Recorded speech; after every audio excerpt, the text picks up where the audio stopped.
Welcome to House of History. Captain Jürgen Wattenberg, a German submarine U-boat commander, had quite the adventurous experience during the Second World War, even though he was interred for most of the time.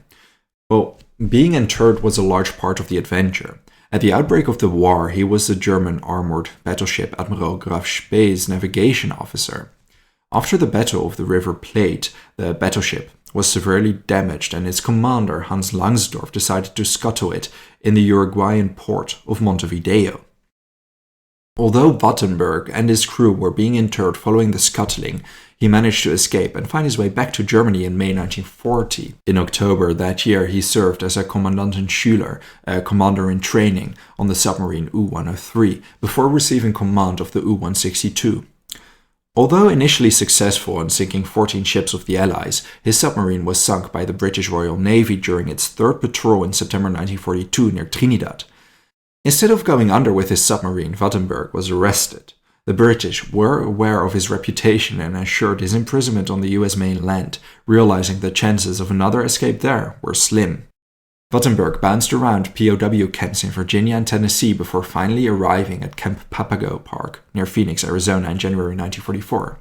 Despite the camp being located in the middle of the desert, it was from here Captain Wattenberg organized and led the largest escape of German POWs on US soil of the entire war. And he himself was quite successful in evading capture by the US forces, the FBI, and Indian Scouts after the escape. Camp Papago Park was initially built in 1943 for US soldiers receiving desert combat training. Over time, it had to be repurposed due to the significant influx of Axis POWs from the European theater. Initially, it housed Italian prisoners until they were moved to Californian camps. From January 1944 onwards, a steady stream of German POWs began arriving at the camp. As for the camp's layout, there were 5 compounds, 4 for ordinary sailors and soldiers and 1 for officers. Barbed wire fences encompassed the camp and guard towers stood at strategic locations. There were approximately 370 guards and officers guarding the prisoners. Roughly 3,100 German prisoners were living in Papago at its peak, many of them Kriegsmarine personnel. Life within Papago wasn't necessarily what you'd imagine POW camp life looked like. The camp's commander, Army Colonel William A. Holden, trusted security so much that life was relatively comfortable for the prisoners. Security was lax, and the prisoners enjoyed many freedoms. They could choose whether they wanted to work outside the camp in the nearby cotton fields or remain in the camp. If they did decide to work, they would be reimbursed in accordance with the Geneva Convention. Guards simply sat in their towers, and there were no patrols within the compound. Now, it is easy to judge Holden's misplaced confidence, but it can actually be very well understood. Camp Papago was built on decomposed granite. Not just Holden, but any official considered it virtually impossible to dig through granite layers of varying degrees of hardness, mainly because the prisoners didn't have any real digging, let alone drilling tools. As such, there weren't any guards looking for prisoners digging tunnels, because I deemed it utterly impossible. Yet, somehow the Germans managed to do just that. Right after arrival in the officer's compound, Wattenberg found a blind spot the guard towers couldn't see. It was close to the camp's eastern perimeter, ideally located because you wouldn't have to dig too far to reach the outer fence. Wattenberg and several other German POWs began hatching the plan to dig a tunnel and escape the camp. The only tools they had at their disposal to crack the rock were fire shovels. The entrance of the tunnel started underneath an outdoor coal box behind the bathhouse. The men began breaking the concrete and started digging. Only 1 man could work in the tunnel at a time, so as you can imagine, it took months. They spent 3 months boring the nearly 200-foot-long tunnel, that's almost 60 meters, through thick granite. They worked in 90-minute shifts of 3 men, 1 dug and 2 on the lookout. Debris, dirt, and concrete were disposed of in gardens during walks in the front court, but even hidden in attics or flushed down toilets. Several articles mention the Germans received permission to build a Faustball court, a game a bit similar to volleyball. But because they were building a concrete court, it was the ideal cover to dispose of their surplus dirt. Once completed, the tunnel went around 15 feet, around 4.5 meters below the ground surface. The tunnel continued underneath the outer perimeter fence, below an adjacent irrigation canal, a road, and exited nearby the banks of the Crosscut Canal. When it was finished, the tunnel was large enough just for a man to crawl through it. After several months of planning and digging, on the night of December 23, 1944, 25 German POWs, both soldiers and sailors, decided to take the leap. The timing wasn't completely random. The prisoners felt exalted earlier that week because news reached them of Gerd von Rundstedt's momentary victories in the European theater. Prison guards had suppressed a small uprising earlier that week, and prisoner gatherings occurred more often, leading to tension between guards and the prisoners. On the night of the escape, the prisoners who remained behind agreed to throw a rowdy celebration to cover the rest's escape. Thanks to the heavy rain and what Camp Commandant Colonel William Holden later described as a Christmas mood, Wattenberg and 24 other Germans could crawl through the tunnel undetected. They emerged in the desert without any trouble, and now a vast track lay in front of them to reach their destination, Mexico. Their initial aim was to cross the Mexican border, and that wasn't a very crazy idea. In fact, one of the escapees, Submarine Lieutenant Fritz Guggenberger, had already escaped from Papago before. In February that same year, he escaped together with another inmate. They tried to reach Mexico because it was well known Nazi sympathizers stationed over there could get escaped POWs back to Germany. However, the men were arrested in Tucson, Arizona, not too long after. Yet, this time too, the escape and subsequent journey of most men was filled with disheartening surprises. The escapees began their breakout at 9 p.m. and by 2:30 a.m. they were all walking free in the Arizona desert. Their next step was to split up into small groups, lowering the chances of getting caught, and trek southward. Newspaper articles give a vivid account of the aftermath of the escape and subsequent manhunt. The next day, nearly 24 hours after the escape commenced, an American guard, Captain Partial, noticed prisoners were missing. Once the camp officers realized that escape's extent, several hundred FBI agents and Papago Indian scouts received orders to find the men. The Phoenix Gazette, the local newspaper, dubbed it the greatest manhunt in Arizona history. Because most escapees were unfamiliar with the terrain, not to mention it was midwinter with plenty of rain, a significant amount did not get far. The first 6 escapees all were submarine personnel, and they were swiftly arrested the next morning. The other 19 prisoners still on the run consisted of 11 Navy officers, many of them linguists, and of course Captain Jürgen Wattenberg, the mastermind behind the escape, and the most senior ranking member of the group. With the aim of crossing the Mexican border and returning to Germany from there, the remainder of the escapees had to traverse vast deserts. Newspapers reported all escapees were trained saboteurs, although articles written long after the escape kind of dispute that, and they generally agree most men were ordinary sailors. To top off the media spectacle, an Italian POW escaped from a nearby camp during the same time. Hundreds of military personnel, federal agents and scouts combed through the deserts searching for the escaped Germans. One of the most curious tales must have been that of 3 Germans that stuck together.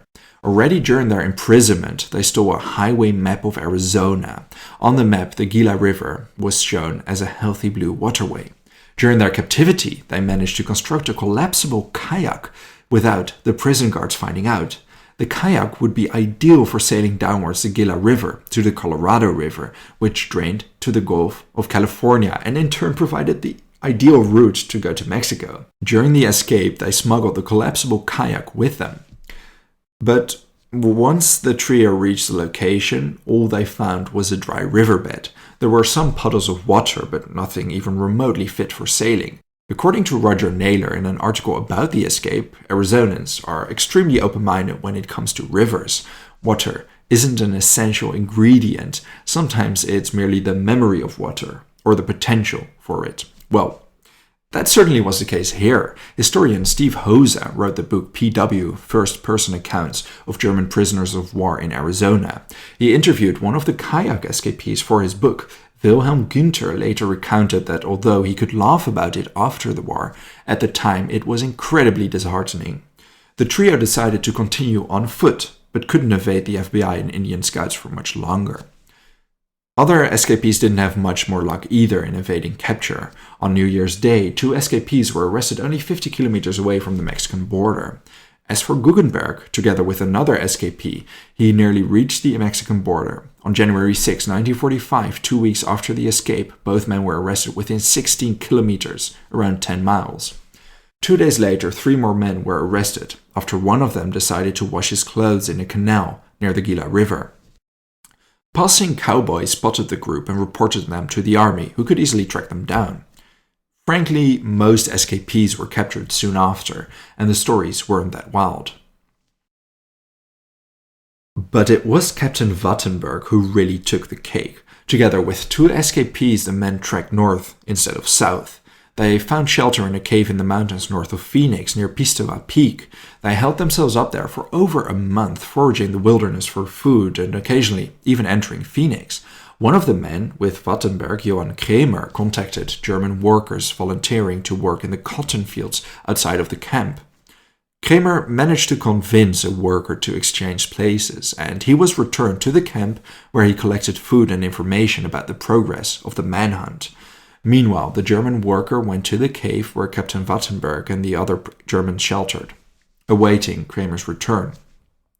As for Kremer, in order to get out of the camp, he simply volunteered to work the cotton fields, and together with a group of POWs, he was sent to work outside of the camp. He did this on multiple occasions, and when the volunteer crew was at capacity, he simply gave one of the men part of this group food and information to take with him.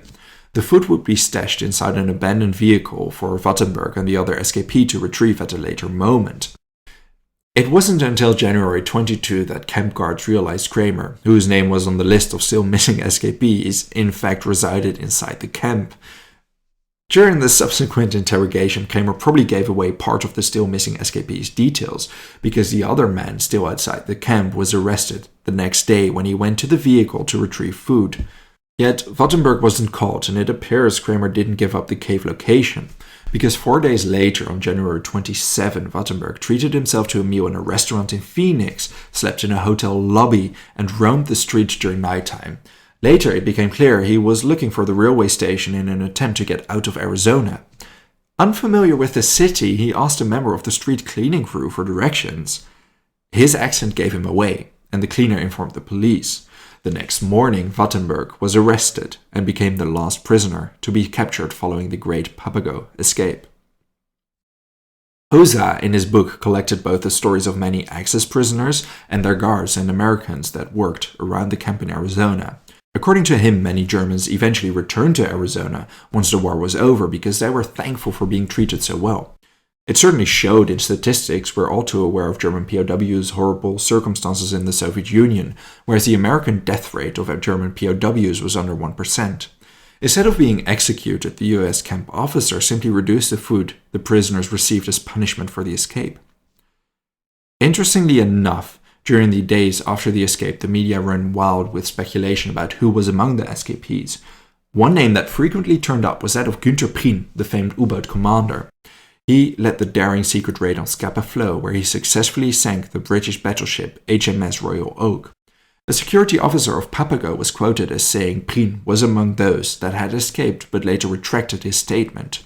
Holden too denied the report of Prien being imprisoned in Arizona. These reports were pretty telling about the intelligence knowledge the Allies had of Nazi Germany. Günther Prien had in fact been killed 3 years earlier after a British destroyer caught his submarine. Prien was a war hero to the Germans, and his death was a significant blow to the German morale.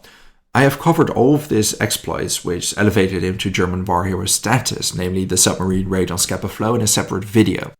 It should be on screen shortly if you're interested in that. Thank you very much for watching this video. If there's a topic or event you'd like to know more about, let me know your thoughts in a comment. I would also really like to thank all my patrons and channel members for their generous support. If you enjoy House of History and want to support my work, consider checking me out on Patreon or becoming a channel member. For just $1 a month, you will already gain access to the exclusive monthly Patreon series. Don't forget to subscribe. See you next time.